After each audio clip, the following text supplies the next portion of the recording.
नीतीश सरकार कहती है कि 35% हम आरक्षण महिलाओं को दे रहे हैं और 35% आरक्षण में महिलाओं को रोड पे बिठा दिए। सारे लोग यहाँ पे रोड पे बैठ के धरना दे रहे हैं। क्या यही आपकी 35% आरक्षण है सर? क्या आप यही चाहते हैं कि सारी महिला लोग यहाँ रोड पे बैठ के धरना प्रदर्शन करें?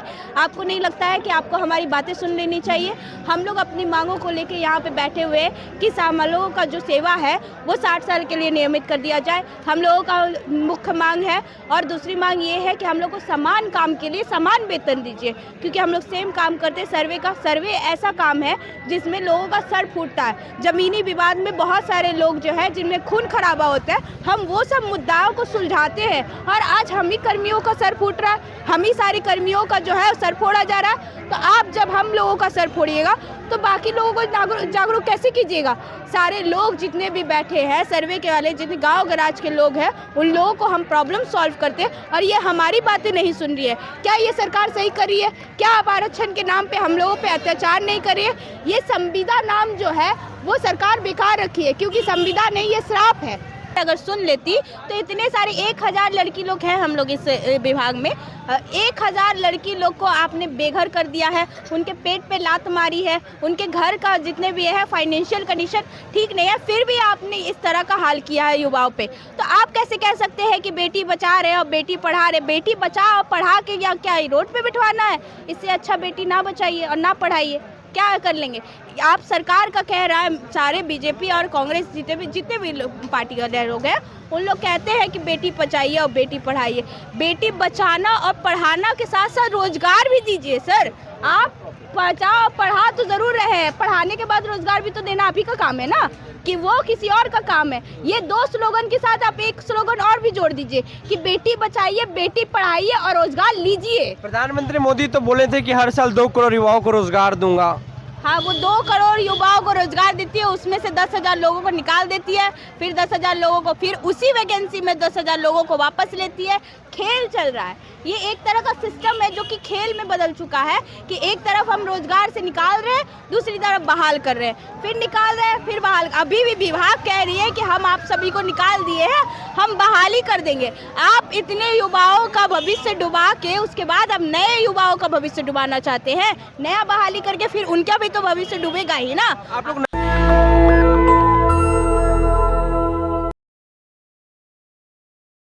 नेशनल दस्तक की टीम इस वक्त पटना के गर्दनीबाग धरना स्थल पे मौजूद है और नीतीश कुमार कहते हैं या फिर कल प्रधानमंत्री मोदी कहते हैं कि बेटी बचाओ बेटी पढ़ाओ। इस वक्त हम पटना के गर्दनीबाग धरना स्थल पे मौजूद हैं और हमारे साथ जो बेटियां हैं, जो बहन हैं, वो सड़क पे हैं और अपनी मांगों को लेकर सरकार के खिलाफ अपनी आवाज़ को बुलंद कर रहे हैं। ये जो तमाम लोग देख रहे हैं ये विशेष सर्वेक्षण कर्मी हैं जो बिहार में ग्राउंड जीरो पर जाकर नक्शा बनाने का काम करते हैं, गरीब तबके मजलूमों की आवाज़ बनते हैं, लेकिन इन लोगों को घर से निकाल दिया गया है। देखिए, हम कुछ महिला हैं, महिला से बात करेंगे कि कहां से आई हैं और क्या मांग है। क्या नाम हुआ आपका? मेरा नाम श्रुति है। कहां से आए हैं? पूर्वी चंपारण से। क्या मांग है और आप लोग क्या करते थे, अभी क्या है? देखिए, हम लोग विशेष सर्वेक्षण कर्मी थे, हम लोग सर्वे का काम के लिए हम लोगों की बहाली हुई थी और यहाँ पे हम लोग 26 दिन से शांतिपूर्ण धरना दे रहे थे, 26-27 दिन से। उसके बाद बीजेपी घेराव हुआ जिसमें सबके ऊपर लाठीचार्ज हुई, हमारे कर्मी का सर फूटा और हमारे जितने भी लेडीज़ लोग हैं, उन लोग, महिला लोग हैं, उन लोगों के ऊपर भी लाठीचार्ज की गई, वो भी पुरुष कर्मी के द्वारा। और इसी धक्का मुक्की में बहुत किसी को चोट लगी है और बहुत तरीके से जख्मी हुए हैं। नीतीश सरकार कहती है कि 35% हम आरक्षण महिलाओं को दे रहे हैं और 35% आरक्षण में महिलाओं को रोड पे बिठा दिए। सारे लोग यहाँ पे रोड पे बैठ के धरना दे रहे हैं। क्या यही आपकी 35% आरक्षण है सर? क्या आप यही चाहते हैं कि सारी महिला लोग यहाँ रोड पे बैठ के धरना प्रदर्शन करें? आपको नहीं लगता है कि आपको हमारी बातें सुन लेनी चाहिए? हम लोग अपनी मांगों को लेकर यहाँ पे बैठे हुए हैं कि सामलों का जो सेवा है वो 60 साल के लिए नियमित कर दिया जाए। हम लोगों का मुख्य मांग है। और दूसरी मांग ये है कि हम लोग को समान काम के लिए समान वेतन दीजिए, क्योंकि हम लोग सेम काम करते हैं। सर्वे ऐसा काम है जिसमें लोगों का सर फूटता है। ज़मीनी विवाद में बहुत सारे लोग जो है जिनमें खून खराबा होता है, हम वो सब मुद्दाओं को सुलझाते हैं और आज हम ही कर्मियों का सर फूट रहा है, हम ही सारे कर्मियों का जो है सर फोड़ा जा रहा है। तो आप जब हम लोगों का सर फोड़िएगा तो बाकी लोगों को जागरूक कैसे कीजिएगा? सारे लोग जितने भी बैठे हैं, सर्वे के वाले जितने गांव गराज के लोग हैं, उन लोगों को हम प्रॉब्लम सॉल्व करते हैं और ये हमारी बातें नहीं सुन रही है। क्या ये सरकार सही कर रही है? क्या आप आरक्षण के नाम पे हम लोगों पे अत्याचार नहीं कर रही है? ये संविदा नाम जो है वो सरकार बेकार रखी है, क्योंकि संविदा नहीं, ये श्राप है, हम लोगों के ऊपर एक श्राप की तरह बैठी है। 1 साल के लिए आप नौकरी देते हैं, फिर उसको उन लोगों को हटवा के फिर वही वैकेंसी 1 साल के लिए निकालते हैं। आप कौन सा बिजनेस कर रहे हैं सर? ये बिजनेस सही तो नहीं है, ये बच्चों के साथ तो खिलवाड़ है। नीतीश कुमार कहते हैं ये विकास, मतलब एनडीए सरकार कहते हैं कि नीतीश कुमार की सरकार विकास पुरुष वाली सरकार है, सुशासन की सरकार है, और बीजेपी की कहना है कि सबका साथ सबका विकास वाली सरकार है। फिर आप लोग बेटी क्यों सड़क पे हैं?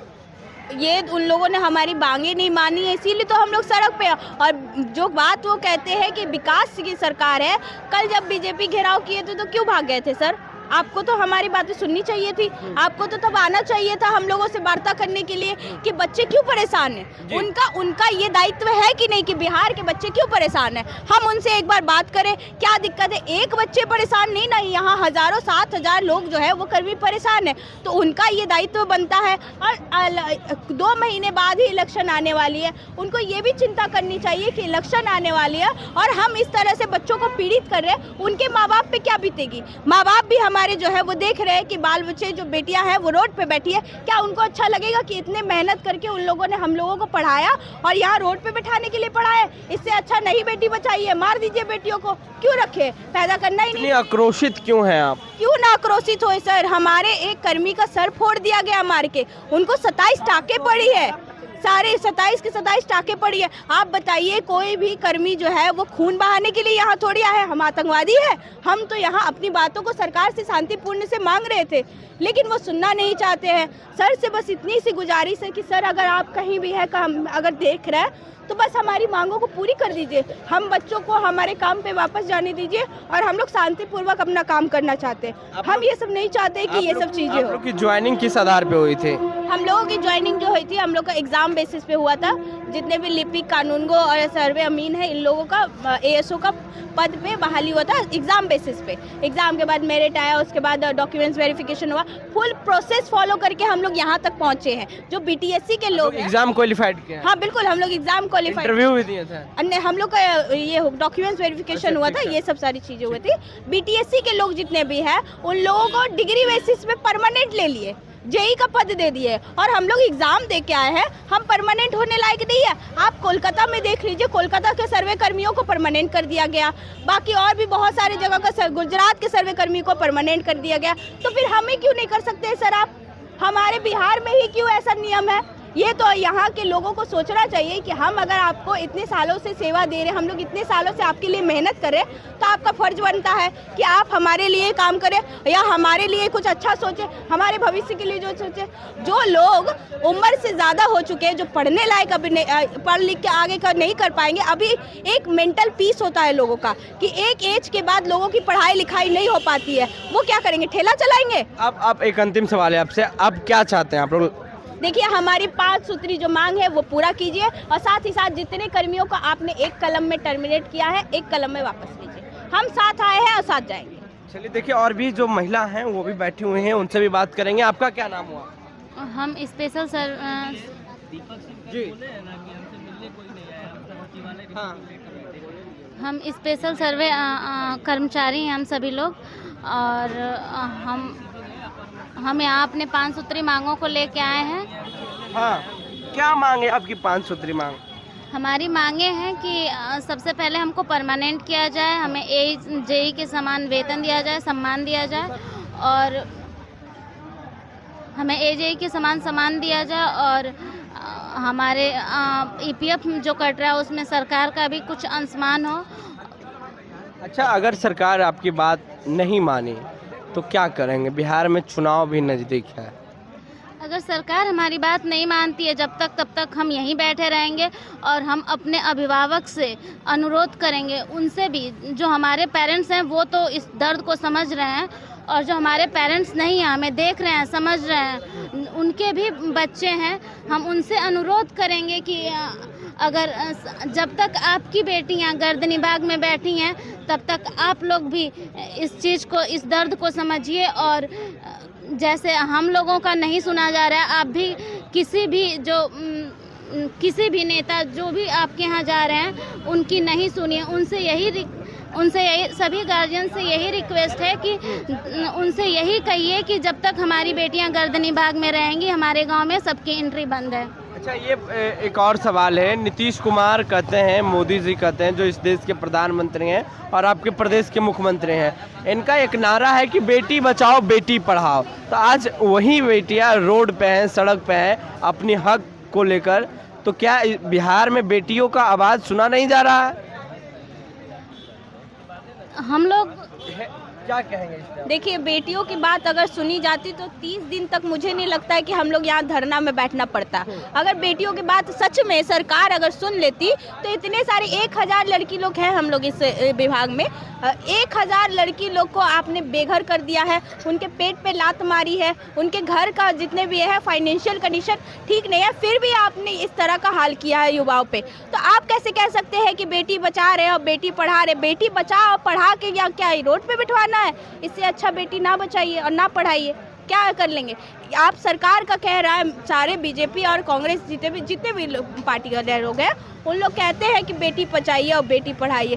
बेटी बचाना और पढ़ाना के साथ साथ रोजगार भी दीजिए सर। आप बचाओ पढ़ा तो जरूर रहे, पढ़ाने के बाद रोजगार भी तो देना आप ही का काम है ना, कि वो किसी और का काम है। ये 2 स्लोगन के साथ आप एक स्लोगन और भी जोड़ दीजिए कि बेटी बचाइए, बेटी पढ़ाइए और रोजगार लीजिए। प्रधानमंत्री मोदी तो बोले थे कि हर साल 2 करोड़ युवाओं को रोजगार दूंगा। हाँ, वो 2 करोड़ युवाओं को रोजगार देती है, उसमें से 10,000 लोगों को निकाल देती है, फिर 10,000 लोगों को, फिर उसी वैकेंसी में 10,000 लोगों को वापस लेती है।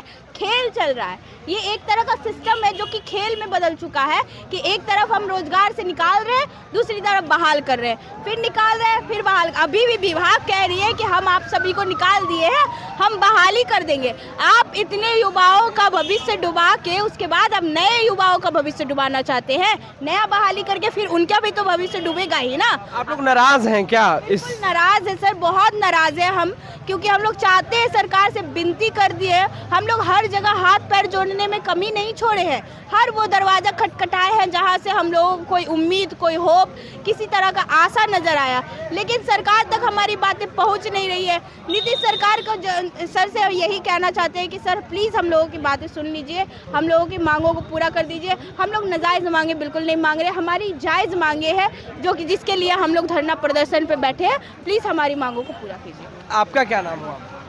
हम लोग स्पेशल सर्वे कर्मी हैं। क्या मांग है आपका? हम लोग की 5 मांगे हैं। हम लोग का मांगे है कि हम लोग को 60 साल किया जाए, नियमित किया जाए। हम लोग का IPF अकाउंट में से हम लोग का उल्टा हम लोग का पैसा काटा जाता है। हम लोग चाहते हैं कि उसमें सरकार पैसा दे, और हम लोग को 5 अंक दिया जाए, जो जिससे कि हम लोग को एक्सपीरियंस का मिले, 4 और हम लोग का AEJ के समान हम लोग को सैलरी मतलब ग्रेड पे दिया जाए, 5वां ग्रेड पे दिया जाए। तो आप लोग नाराज हैं बिहार सरकार से? बिल्कुल नाराज हैं। आप क्या कहना चाहेंगे, क्यों धरना पे बैठे हैं? हम यही सरकार से कहना चाहेंगे कि उनको दिखाई नहीं दे रहा, इतने लोग जो रोड पे आ गए हैं, वो एक तरफ से कहते हैं 1 करोड़ रोजगार दे रहे हैं, दूसरी तरफ 10,000 लोग का रोजगार छीन रहे हैं, कहाँ से सही है उनका? तो ये जो तमाम बेटियां को आप देखें, ये बिहार प्रदेश के ही बेटियां हैं और सड़क पे बैठी हुई हैं, और नीतीश कुमार कहते हैं कि बेटी बचाओ बेटी पढ़ाओ। बिहार में NDA की डबल इंजन की सरकार है और बिहार भर के तमाम जो पुरुष या फिर कहले महिला वो सड़क पे हैं। ये जो तमाम जो लोग हैं वो विशेष सर्वेक्षण कर्मी हैं और अपनी मांगों को लेकर के सड़क पे हैं। और ये तस्वीर दिखाइए, ये मंजर दिखाइए, ये पूरे बिहार प्रदेश के जो लोग हैं वो बैठे हुए हैं और इनका कहना है कि जब तक हमारी मांग पूरी ना हो जाएगी तब तक हम इसी तरह बैठे रहेंगे। ये देखिए, एक लंबी लाइन है, एक बड़ी संख्या में जो लोग हैं इस सड़क पे पटना के गर्दनी बाग धरना स्थल पे बैठे हुए हैं। और हमारे हाथ में एक लेटर होगा, ये लेटर बिहार सरकार के अपर मुख्य सचिव दीपक कुमार का है और उनके तरफ से कहा गया है कि जो विशेष सर्वेक्षण कर्मी हैं या ठेठ भाषा में कर लें अमीन, ये हमसे वार्तालाप करने नहीं आए हैं, इसलिए इनकी मांग को पूरी नहीं की जा रही है। हालांकि कई छात्रों से या फिर छात्रा से मैंने जब बात किया, सवाल किया, तो उनका यही कहना है कि उन लोग ये कर रहे हैं कि अभी आप लोग को निकाले हैं, बाद में फिर से बहाल कर लेंगे। तो इस असमंजस में छात्र काफ़ी नाराज़ हैं, नाखुश हैं। और ये जो तस्वीर आपको हम दिखा रहे हैं, ये पटना के गर्दनीबाग धरना स्थल की तस्वीर है और तमाम पूरे बिहार प्रदेश भर के जो लोग हैं वो आए हुए हैं। बहरहाल अपनी राय नीचे कमेंट बॉक्स में जरूर दें। नेशनल दस्तक की आपसे गुजारिश है कि अगर इसको बचाना चाहते हैं तो नेशनल दस्तक को सब्सक्राइब करने के लिए रेड कलर के सब्सक्राइब बटन को दबाएं, फिर बेल आइकन की घंटी दबाएं। नेशनल दस्तक को बचाने के लिए बहुत जरूरी है कि हर खबर को शेयर करें, लाइक करें, कमेंट जरूर करें।